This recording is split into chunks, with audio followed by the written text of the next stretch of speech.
सी जंग के बीच तपेदिक को जड़ से उखाड़ने की मुहिम भी जारी है।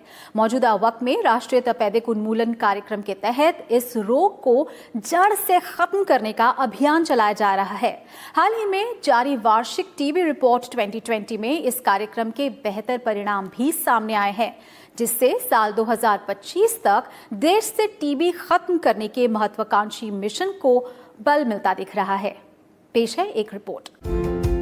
विश्व स्वास्थ्य संगठन ने 2030 तक दुनिया भर से तपेदिक यानी टीबी को खत्म करने का लक्ष्य रखा है, लेकिन भारत सरकार का लक्ष्य 2025 तक ही देश से तपेदिक को जड़ से मिटाने का है। 24 जून को केंद्रीय मंत्री डॉक्टर हर्षवर्धन ने वार्षिक टीबी रिपोर्ट 2020 जारी की। इस ताजा रिपोर्ट के अनुसार राष्ट्रीय तपेदिक उन्मूलन कार्यक्रम देश के कई राज्यों में कामयाब होता दिख रहा है। रिपोर्ट में कहा गया है कि 50 लाख से ज्यादा आबादी वाले राज्यों गुजरात, आंध्र प्रदेश और हिमाचल प्रदेश में टीबी पर काबू पाने की दिशा में बेहतर कदम उठाए गए हैं। 50 लाख से कम आबादी वाले राज्यों में से त्रिपुरा और नागालैंड में अच्छी प्रगति हुई है। केंद्र शासित राज्यों में दादरा नागर हवेली तथा दमन और दीव को उल्लेखनीय कामयाबी मिली है। बधाई देना चाहता हूं गुजरात को, हिमाचल प्रदेश को, आंध्र प्रदेश को, त्रिपुरा को, नागालैंड को और इसी तरह से जो एक हमारी यूनियन टेरिटरी दादर नगर हवेली और दमन दीव हैं, इनको जिनको आज विशेष रूप से इस हेल्दी कंपटीशन के अंदर पुरस्कृत किया गया है। इससे बड़ा स्पष्ट होता है कि कितने एग्रेसिव तरीके से हम कितनी गहराई और गंभीरता से देश के अंदर स्टेट्स हमारे काम करने का प्रयास कर रहे हैं। जाहिर है देश को तपेदिक उन्मूलन की दिशा में अभी लंबा रास्ता तय करना बाकी है। चुनौती गंभीर है क्योंकि आंकड़ों के मुताबिक टीबी मरीजों में तंबाकू की ओर रुझान बढ़ रहा है। देश में 8% तपेदिक मामलों का कारण तंबाकू सेवन है। भारत में HIV मरीजों में तपेदिक से पीड़ित होने की घटनाएं ज्यादा हैं। दुनिया भर में HIV मरीजों की तपेदिक से मौत के मामले में भारत की हिस्सेदारी 9% है। रिपोर्ट के अनुसार देश में कुल टीबी रोगियों में से 20% डायबिटीज से भी पीड़ित हैं। 2019 में संशोधित राष्ट्रीय टीबी उन्मूलन कार्यक्रम के तहत दर्ज हुए तपेदिक रोगियों में से 64% की डायबिटीज जांच की गई।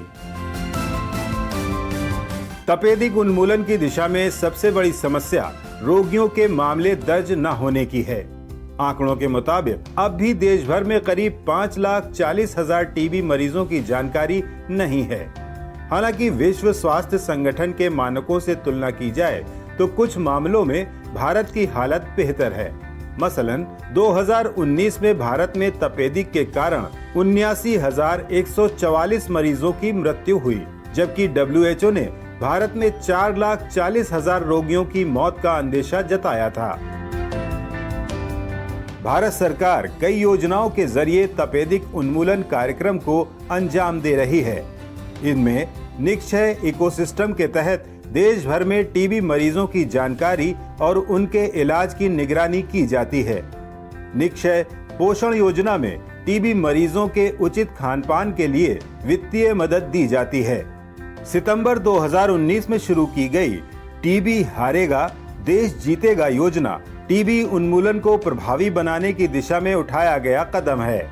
इसके अलावा Tata institute of social sciences सक्षम योजना की मदद से टीबी मरीजों का मार्गदर्शन करता है।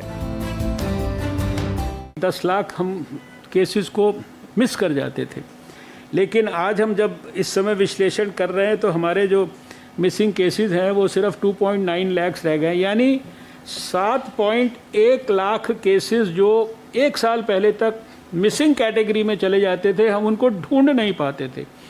10 लाख में से 7 लाख से ज़्यादा केसेस को अगर हम एक साल में थोड़े से अपने प्रयास से टीबी हारेगा देश जीतेगा इस जज्बे के साथ अगर सारा देश मिलकर ढूंढ सकता है तो ये कोई बहुत बड़ा हमारे लिए लक्ष्य नहीं है कि हम 2025 तक का इंतज़ार करें। 2025 से पहले भी हम जो है टीबी के खिलाफ जो लड़ाई है उसको सफलतापूर्वक जो है लड़ सकते हैं। सवाल है कि आखिर टीबी का इलाज दुनिया भर में इतनी बड़ी चुनौती क्यों है? दरअसल टीबी फेफड़ों को नुकसान पहुंचाने वाले माइकोबैक्टीरियम ट्यूबरक्लोसिस बैक्टीरिया के कारण होता है। ये रोग संक्रमित व्यक्ति की छींक और खांसी जैसे माध्यमों से स्वस्थ लोगों को भी अपना शिकार बनाता है। बलगम और खून के साथ खांसी, सीने में दर्द, कमजोरी, वजन कम होना, बुखार और रात में पसीना निकलना टीबी के लक्षण हैं। अच्छी बात यह है कि कोरोना वायरस के विपरीत इस बीमारी की दवा के कई विकल्प उपलब्ध हैं। संक्रमण की रोकथाम जानकार डॉक्टरों की मदद और देखरेख से मुमकिन है। लिहाजा टीबी के लक्षण दिखने पर फौरन डॉक्टर से जांच करानी चाहिए।